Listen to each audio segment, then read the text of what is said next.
Hi, this is JP with Superfeed Enterprise. This is one of our Wi-Fi modules that we offer.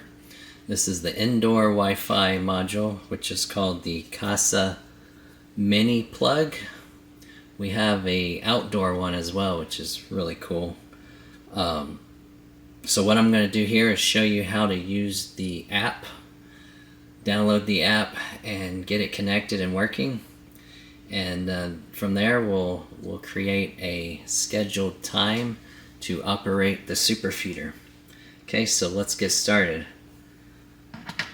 First, let's plug it in to the power. You should see orange and blue blinking LED. Okay, so now go on your phone and let's go to your app store and search Kasa Smart, and then go to this one right here. Okay,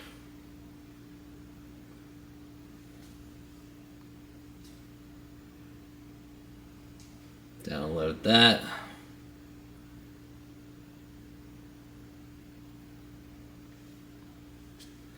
Should have a window that comes up and it says allow Kasa to find devices on your local networks. You will need to select allow. Kasa would like to send you notifications. I'm going to allow that. Select I've already given local network permission.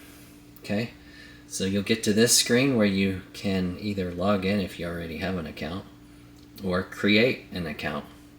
So I've already created one, so I'm going to log in with my username and password. Okay, so I've got that. Log in. Confirm the terms of use. Okay. Now, you should have this screen that says add device. So go ahead and select add. Again, I've already given local network permission. Select that. Okay. Now what do we have? Okay, so what Kasa model do we have? We have a smart plug.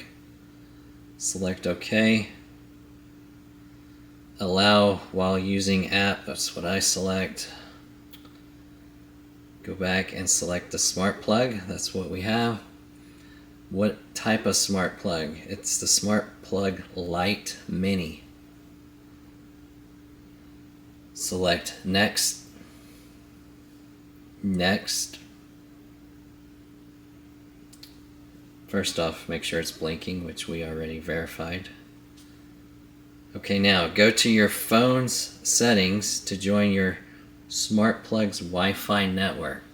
So go to your settings where you have your Wi-Fi, where you can see all the different Wi-Fi networks out there. Select TP-Link Smart Plug. You should see that in your selections. Okay. Now go back to your Kasa.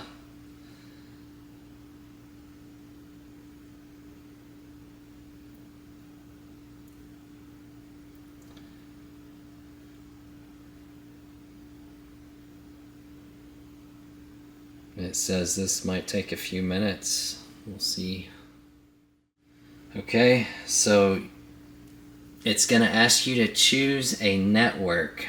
It brought up all kinds of different networks, right? Your neighbor's networks, probably. So select your network and log in with your password to your network. So I'm going to log in to mine. I've logged in. Now it says connecting smart plug to your home network.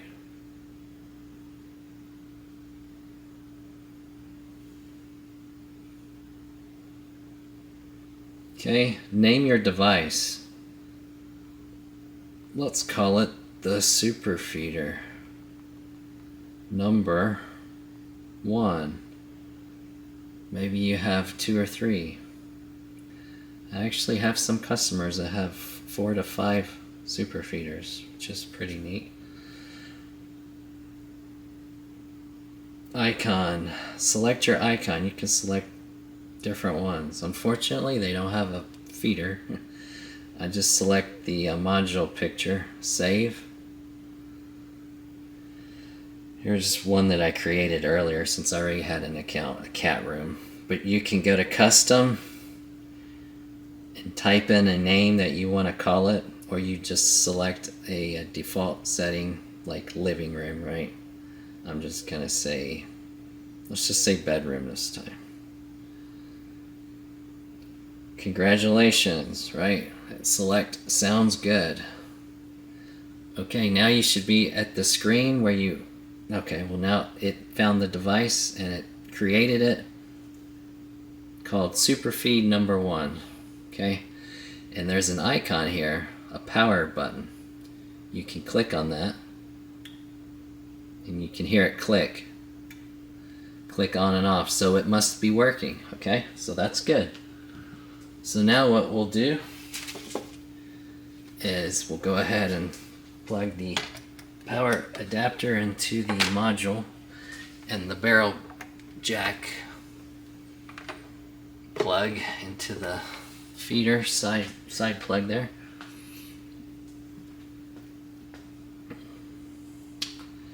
And we'll do a manual feed cycle. So just select on. Should turn on.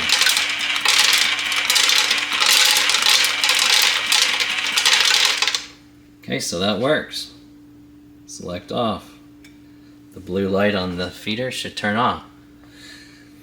Don't forget, if you go ahead and do it again, it's not going to work, right? Remember, the feeder has to be off for about 2 minutes to reset the internal trigger system, okay? So we'll just go ahead and turn that off for now. Now, what do we want to do? We want to make a schedule. Let's create a schedule.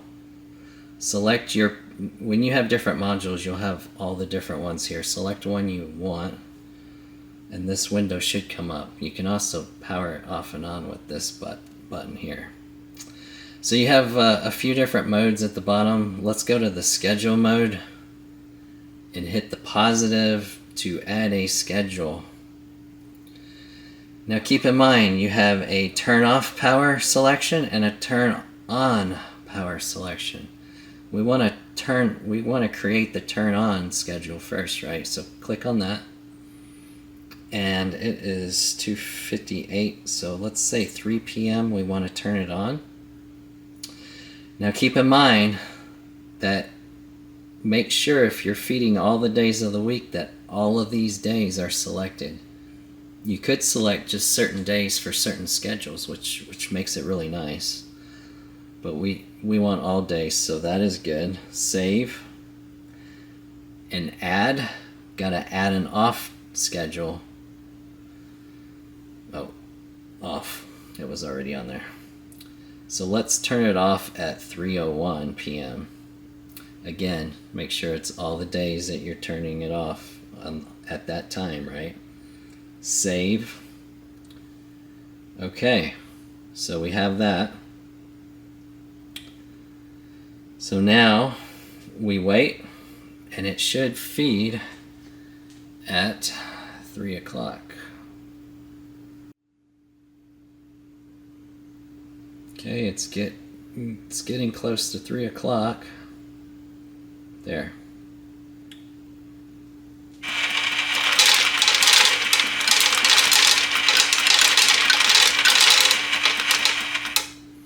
Okay, so now at 3:01, the blue light on the feeder will turn off.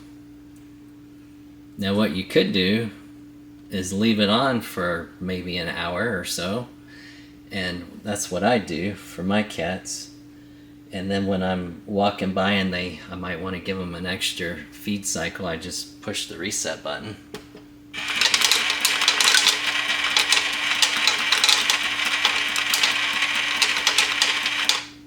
Just to give them a little extra treat. Okay, so at 3:01 it should turn off.